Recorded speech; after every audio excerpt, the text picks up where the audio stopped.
लगातार एक सवाल हर किसी के जहन में है कि ऐसे मौके पर राजनाथ सिंह ने इस बात का जिक्र क्यों किया कि कोई गलती हुई है तो हम झुककर माफी मांग लेंगे। यह सवाल हर किसी के जहन में है कि नरेंद्र मोदी ने खुले तौर पर माफी आज तक क्यों नहीं मांगी। गुजरात में उस जगह पे जो दंगे प्रभावित इलाके थे वहां पर लोग कह रहे हैं कि जी नहीं, क्लीन चिट नहीं दी जा सकती है। यह सवाल अबूझ आ गया इस दौर में कि लगातार गुजरात दंगों को लेकर बीजेपी को दूरियां बनाने की बात अल्पसंख्यक समुदाय के जरिए निकल रही थी, लेकिन लोगों की राय न सिर्फ यहां बल्कि गुजरात में भी कि सिर्फ गुजरात दंगे वजह नहीं है बल्कि उसकी एक लंबी फेरिस्त है। इन सारी परिस्थितियों के मतलब जो भी निकाले जाएंगे। हमारे साथ मेहमान लगातार मौजूद हैं, लेकिन हमें लग रहा है हम अगले सवाल पर जाएं उससे पहले चंद चीजें लोगों से जाननी बहुत जरूरी है। राजनीति ने आप लोग को वोट बैंक बना दिया है। बिल्कुल वोट बैंक ही बनाया। क्यों बना दिया है? इसलिए कि मुसलमान के पास कोई चारा नहीं है, मजबूरी है, करे क्या। क्या यह लगता है कि 2014 का चुनाव भी इसी दिशा में जा रहा है? लगता तो यही है। क्या आपको लगता है कि राजनीतिक तौर पर मुसलमान प्यादा हो गए हैं? हाँ जी। ऐसा लगता है? क्यों लगता है ऐसा? मजबूरी। किसकी मजबूरी? किसकी मजबूरी? दरअसल क्या है, हम जाएं कहां पर? मुसलमानों हमारा स्टैंड ही नहीं मिल पा रहा। ना तो हमारे लिए कांग्रेस कुछ करती है, ना ही बीजेपी। हम खाली हमारी किसी भी हमारी कौम को सुनने के लिए कोई तैयार ही नहीं है, ना बीजेपी ना कांग्रेस। कहाँ जाएं हम? आज तक सन 47 से लेकर हम बर्बाद होकर रह गए। किसी भी पार्टी को समर्थन देती है तो वो सारे लौट फिर करके वो कांग्रेस के झोली में जाता है। इसलिए मुसलमानों को चाहिए बराए मेहरबानी कि एक पार्टी को चुन करके और अपना बहुमत सिद्ध कर ले, अपना बहुमत दिखा दे। हम एक चीज और बता दें दर्शकों को कि दरअसल ये लगातार सवाल है। संसद के भीतर कुल 27 सांसद हैं, जो कि अगर प्रतिशत के लिहाज से देखा जाए तो 58 तो होने ही चाहिए, आधे की स्थिति में आ गए हैं। इसका मतलब यह है कि क्या आप लोग ये मानकर चल रहे हैं कि आपकी बात कहने के लिए आपके भीतर से कोई शख्स निकलकर नहीं आ पा रहा है या निकलने नहीं दिया जा रहा है? वजह क्या है? हम बताएंगे साहब। बात यह है, चाहे वो कोई भी एमपी हो, वो सब उस पार्टी के अधीन होता है, उसकी नीतियों के हिसाब से चलेगा, ना कि अपने हिसाब से। वो अपनी मिल्लत का या कौम का कोई बात नहीं रख सकता, क्योंकि वो मजबूर होता है, गुलाम होता है। और गुलामों से ज़्यादा नीचा दर्जा इन हुकूमतों ने उन एमएलए एमपीज को दिया है। सच्चर कमेटी की रिपोर्ट ने भी कहा था स्थिति बड़ी नाजुक है। क्या आपको लगता है, एक मिनट बैठे रहिए, क्या वजह है कि जो स्थिति लगातार नाजुक है? ये बात सरकार ही कहती है और सरकार ही रास्ता नहीं निकालती है। सरकार खुद ही इस बात का फैसला करेगी। अब हम क्या फैसला, हम तो मजलूम बने हुए मजलूम है। अब देखते रहते हैं तमाशा बस, और क्या कर सकते हैं।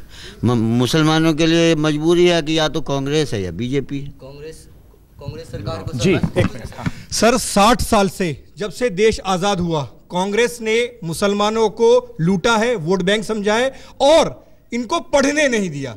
अगर मुसलमान पढ़ जाता तो इनको मालूम है कि उसको सोचने समझने की शक्ति उसके अंदर डेवलप हो जाती और वो इनका वोट बैंक ना बनता, इनको वोट देना बंद कर देता। उसको ये लगता कि जो आदमी सही मुझे वोट दे रहे, जो मेरे लिए काम करा है, मैं उसको वोट दूंगा। इन्होंने सबसे बड़ा जो मुसलमान के ऊपर घात करा है, वो मुसलमान को पढ़ने नहीं दिया, मुसलमान को मजदूर बनाया। आप मुरादाबाद चले जाइए, आप सहारनपुर चले जाइए, आपको मजदूर तबका जो मिलेगा मुसलमान मिलेगा। जो बड़े बड़े एक्सपोर्टर्स हैं वो दूसरे मजहब के लोग मिलेंगे। वो लोग रोजी रोटी में ही उलझे हुए हैं। क्या ये वजह और क्या? एक तो शिक्षा व्यवस्था नजर आ रही है कि बात यह है कि असल में मुसलमान, जो हम बार बार इस बात को कर रहे हैं, मुसलमान की मजबूरी, मुसलमान ना मजबूर है। मुसलमानों में सिर्फ जागृति की कमी है, उसमें सेल्फ कॉन्फिडेंस नहीं है। सिर्फ इतनी सी बात है, हमारी कोई मजबूरी नहीं है। हम सिर्फ अगर अपने में जागृति ले आए तो 1 मिनट लगता है कांग्रेस को फेंकने में। हम चर्चा को आगे बढ़ाएं। एक मिनट हम लौटेंगे आपके पास। हमें लगता है एक सवाल लेकर हम इस चर्चा को आगे बढ़ाते हैं। हमारे 1 मिनट यह सवाल है कि मुसलमानों को बराबरी का हक देने के मोदी के बयान पर क्या आप लोगों को भरोसा है? लगातार बीजेपी इस बात का जिक्र कर रही है, इस पे आप अपने राय रखें, क्योंकि लगातार एक बात जिक्र हो रहा है कि हम तुष्टीकरण की नीति नहीं अपनाते हैं जैसा कांग्रेस ने किया। बीजेपी का कहना है कि हम बराबरी का मौका देंगे, बराबरी के साथ है, यह बात कही जा रही है। इस पर क्या राय है आपकी? जरा ये बड़ा महत्वपूर्ण है सवाल, क्योंकि ये एक पॉलिटिकल तौर पे चीजें निकलकर इस दौर में आई। क्योंकि इससे पहले बीजेपी मुस्लिमों को लेकर जो भी कहती रही, लेकिन ये पहली बार कहा गया कि देखिए हम तो बराबरी का हक देंगे और तुष्टीकरण बीजेपी के साथ जुड़ा। इसका क्या परिणाम आता है हम स्क्रीन पर देखते हैं जरा, क्योंकि ये सवाल कहीं ना कहीं उस सवाल की काट भी है जहां मुसलमानों को वोट बैंक के तौर पर कांग्रेस इस्तेमाल करती है। उसमें 86% लोग की राय थी, 60% लोगों की राय है कि नहीं है भरोसा, और 40% को कहीं भरोसा है कि अगर मोदी इस बात का जिक्र कर रहे हैं तो कहीं ना कहीं कुछ ना कुछ परिस्थिति अनुकूल बन सकती है। गाजी साहब, देखिए वाजपेयी साहब, मैं एक बात ये कहना चाह रहा था कि हिंदुस्तान के दस्तूर में, हिंदुस्तान के संविधान में ना हम किसी से माफ़ी मांगने के लिए कह सकते हैं और ना कोई माफ़ी मांग के बरी हो सकता है।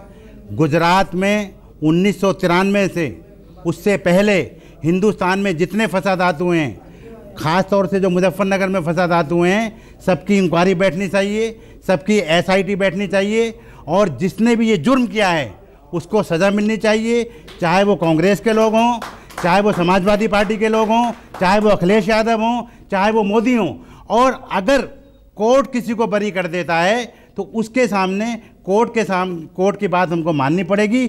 माफ़ी सिर्फ मांगना कांग्रेस के सामने अभी एक नहीं, ये आपने देखिए एक बहुत बड़ी बात की। देखिए आप लोगों से लगातार हम जो जिक्र कर रहे थे उसमें दर्शक सुन रहे हैं, कई चीजें सामने निकल कर आई है। क्या पूरे इतिहास के पन्नों को पलट के अब निर्णय लेने की स्थिति में है?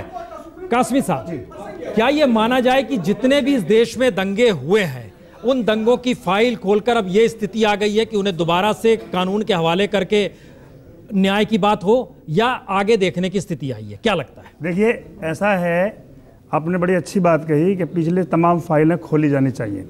जब हम जैसिका लाल हत्याकांड के केस को कोर्ट बरी कर देती है, दोबारा SIT बिठाते हैं, दोबारा इंक्वायरी कराई जाती है। आरुषि तलवार केस में फैसला आ जाता है, फिर दोबारा वो कराई जाती है। हमारा मुतालबा ये है बार बार इस पर, जब औरों पर कर सकते हो तो बटला हाउस के मामले पर आप क्यों दोबारा SIT क्यों नहीं बिठा सकते? ओके, ये देखिए आप जिस बटला हाउस का जिक्र किया, हम एक मिनट जरा गोपी, गुजरात में वहां पर चूंकि आप जिस जगह पे मौजूद है वो जुआपुरा, जहां हालांकि नरोदा पाटिया से तकरीबन 12-13 किलोमीटर दूर पे है, लेकिन ये वो इलाका है जहां बड़ी तादाद में मुस्लिम रहते हैं। इसको एक लिहाज से मेरे ख्याल से गोपी, हम जहां तक समझ पाए इलाका बड़ा पिछड़ा हुआ है या उस रूप में विकसित हो नहीं पाया है।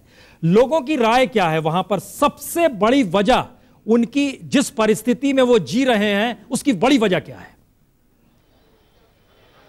जी बिल्कुल प्रसून, उन्हीं से बात करते हैं और उन्हीं से पूछते हैं कि आप बताइए, जिस हालात में आप जुआपुरा में जी रहे, क्या आप मानते हैं कि अहमदाबाद के दूसरे इलाकों के सामने इस इलाके का विकास हुआ है? बहुत खराब विकास हुआ है, ऐसे इंसान को सजाए मौत हो जानी चाहिए। लेकिन विकास के बारे में क्या कहेंगे? जितना विकास दूसरे इलाकों में हुआ है, क्या उतना ही विकास यहाँ पे भी हुआ है? नहीं हुआ। आप बताइए यहाँ पे किस तरीके का विकास हुआ है, क्या मानती है आप? क्या पीने का पानी तक नहीं है, और यहाँ के देखिए रोड रास्ते देख लीजिए। अगर विकास किया है तो सिर्फ 4 उद्योगपतियों का किया है, वो टाटा बिरला अडानी है। बाकी आम आदमी तो आज भी इतनी खराब जिंदगी जी रहा है, तो ऐसे इंसान को माफी नहीं, फांसी मिलनी चाहिए। बिल्कुल विकास नहीं हुआ है प्रसून। और एक महिला मौजूद है, उनसे बात करते हैं। आप बताइए, क्या मानती है आप, जिस तरीके से यहाँ पे विकास की बातें हो रही है, नरेंद्र मोदी खुद को विकास पुरुष कहते हैं, आप क्या कहती है, आप क्या सोचते? उसको तो सजा मौत ही होनी चाहिए और जूता लगने चाहिए उसको तो, और झूठा है बहुत। और हम गुस्सा बहुत है गोपी, गुस्सा वहां के लोगों में बहुत है। इसके एक मतलब तो बहुत साफ है कि राजनीतिक तौर पर जो बयान सिक्के की तरह उछाला जा रहा है उससे इतर एक सोच है। जिलानी साहब, अब हम एक सवाल आपसे जानना चाहेंगे, क्या इस दौर में एक सीमा तय होनी चाहिए कि गुजरात दंगे ही नहीं, जितने भी दंगे हुए उनकी फाइलें दोबारा खोल ली जाएं और दोबारा सारी प्रक्रियाएं, क्योंकि हर के जहन में सिर्फ गुजरात दंगे नहीं है, बहुत सारी परिस्थितियां लगातार आ रही है। होना क्या चाहिए, या पुरानी चीजों को एक लकीर खींच के भूल जाना चाहिए? नहीं, देखिए होना तो ये चाहिए कि हम जितने भी फसादात हुए हैं उनके बारे में इंक्वायरीज करवाएं, लेकिन ये प्रैक्टिकली पॉसिबल नज़र नहीं आता। सुप्रीम कोर्ट में भी याचिका गई थी, सुप्रीम कोर्ट ने भी इसको नहीं मंजूर किया। कोई हुकूमत बज़ाहिर इसको मंजूर नहीं कर पाएगी, लेकिन असल बात तो ये है कि जो कुछ हुआ है सबको मालूम है। इंक्वायरी की कोई ज़रूरत नहीं है, का कोई इस बात को नहीं जानता है। गुजरात में अभी आप सुन रहे हैं कि गुजरात में कौन जिम्मेदार है, क्या आपको कौन नहीं जानता कि बाबरी मस्जिद के लिए कौन जिम्मेदार है? क्या ये बात ढकी छुपी है कि कम्युनल वायलेंस बिल बीजेपी नहीं पेश कर देना चाहती? क्या इसको कोई नहीं जानता है कि बीजेपी मुसलमानों को रिजर्वेशन नहीं देना चाहती? कौन सा ऐसा मसला है जिस पर लोग नहीं जानते? क्या बीजेपी की ये परिक्रमा या ये कमिटमेंट नहीं है कि वो बाबरी मस्जिद की जगह पर राम जन्मभूमि मंदिर बनवाना चाहती है? क्या बीजेपी के से कोई ढकी छुपी बात है कि मुसलमानों को बैकवर्ड क्लास का भी रिजर्वेशन नहीं देना चाहती? कांग्रेस ने जो बात कही थी उसकी उसने मुखालफत किया है। हमें लगता है देखिए दो चीज निकल कर आ रही है। क्या अब हर मुद्दा राजनीतिक दल के कटघरे में खड़ा होकर फैसला होने की स्थिति में इस देश में आ गया है? क्योंकि संविधान के जरिए भी बहुत सारी चीजों को लागू होना था जो नहीं हुआ। अगर मुसलमानों को लेकर सारी सियासत 2014 के चुनाव के मद्देनजर हो रही है, जो कि एक बात उभर कर आ रही है, तो फिर 2014 क्या वाकई वोट देने के तरीकों में चीजें बदल देगा इस देश में? क्या ये 2014 ऐसी परिस्थिति लेकर आ रहा है? आप लोग की परिस्थितियां बदल जाएंगी? नहीं बदलेंगी। क्यों? जिस तरह के हालात चल रहे थे उसी तरह के हालात चलते रहेंगे, इसलिए कि सियासी लोग गरीबों के मफादात का तहफ़्फ़ुज़ नहीं करते हैं, वो सिर्फ दौलतमंदों के मफादात का तहफ़्फ़ुज़ करते हैं। जी ऐसा है साहब, मुसलमानों के मसाइल का हल सिर्फ और सिर्फ ये है कि मुसलमान अपने आप को सियासी तौर पर एम्पावरमेंट करे, इसके अलावा कोई दूसरा रास्ता नहीं है। और वो रास्ता, अब वो प्लेटफार्म, सियासी प्लेटफार्म वजूद में आ चुका है जिसे वेलफेयर पार्टी ऑफ इंडिया कहते हैं। सियासी तौर पर प्यादे बताइए। देखिए, मुसलमानों को अगर ये देखना है कि 2014 या आगामी और भी आगे जो चुनाव होने हैं उनमें अगर कोई डिसीजन लेना है, अपनी कोई पावर बनानी है, तो उनको आरक्षण के लिए सड़कों पर उतरना होगा। आरक्षण के बगैर मुसलमानों का कोई भी मसला हल हो ही नहीं। ओके, आरक्षण की बात आती है तो युवा चेहरा जहन में हमारे एकदम से आता है। क्या लगता है रास्ता क्या है 2014? सर, कांग्रेस को आज 60 वर्ष से देखते आ रहे हैं, केंद्र में सिर्फ एक बार बीजेपी की सरकार आए। मुझे लगता है कि एक बार बीजेपी को मौका देना चाहिए सभी मुसलमानों को। जी क्या लगता है, बताएं, पकड़िए नहीं सर, फटाफट बताइए। अभी तक जितनी भी सरकारें हैं सबने बेवकूफ़ बनाया है मुसलमानों को। आरक्षण के ऊपर अगर बात करते हैं तो संविधान से हट करके बात करते हैं, जो संविधान में लागू नहीं है। अगर नरेंद्र भाई मोदी जी अगर सबको एक साथ लेके चलना चाहते हैं तो इसलिए लेकर चाह रहे हैं, वो सबका विकास चाहते हैं। जो सबका विकास होगा तो उसमें मुसलमान के भी होगा था। तो मुसलमान भिखारी नहीं है, जो रिजर्वेशन के पीछे भिखारी, वो मुसलमान भिखारी नहीं है, ये फितरत। जी बताएं। मैं कहना चाहता हूँ कि भारत में अगर यहाँ हमारा जो कानून है, अगर हमें कोई भी पार्टी दे दे तो हमको उसके साथ जाने में कोई एतराज़ नहीं है, लेकिन कोई देना ही नहीं चाहती। जी, मुसलमानों का एम्पावरमेंट सिर्फ और सिर्फ एजुकेशन से हो सकता है। चाहे कितनी पॉलिटिकल पार्टीज के साथ आप एसोसिएट हो जाए, क्या कुछ भी हो, जब तक हम पढ़ेंगे नहीं तब तक हम एम्पावर्ड नहीं हो सकते। एजुकेशन सबसे बड़ी चीज है। जी बताएं सर, हमारी जी बताएं, बोलिए। हमारा 2014 में जो चुनाव हो रहा है, इसमें हम तो लगता नहीं कोई हमें फायदा पहुंचेगा। बहरहाल जैसे भाई ने बात कही थी कि बीजेपी को एक मौका देना चाहिए, मुसलमानों को एक बार इसको मौका देकर देखो। बीजेपी को एक बार मौका देकर बीजेपी को आपको ये बता देना चाहता हूँ, आज इतने साल कांग्रेस ने चलाए, 6 साल कुल बीजेपी ने चलाए, भारतीय जनता पार्टी की सरकार थी और अटल बिहारी वाजपेयी जी प्रधानमंत्री थे। मुसलमानों को इतिहास मत बोलिए, आगे बोलिए। हाँ, मुसलमानों को हज के लिए फ्री की, हर स्टेट से उड़ान भरने की हमें लगता है एक ऐसे मोड़ पर आकर खड़े हुए हैं। हमें लगता है आप अपनी बात अगर कुछ शायरी के अंदाज में कह दिया, खत्म करें तो बात अच्छी रहेगी। मैं राजनाथ सिंह जी से कहना चाह रहा था कि तेरे वादे पे जी यूं कब तक ये जान छूट जाना कि खुशी से मर न जाते अगर एतबार होता। दूसरी बात ये कि नरेंद्र मोदी जी के दामन पे पाक मुसलमान के खून का दाग है। वो मोदी जी जो है वो देखिए, हम कार्यक्रम यहीं पर खत्म कर रहे हैं।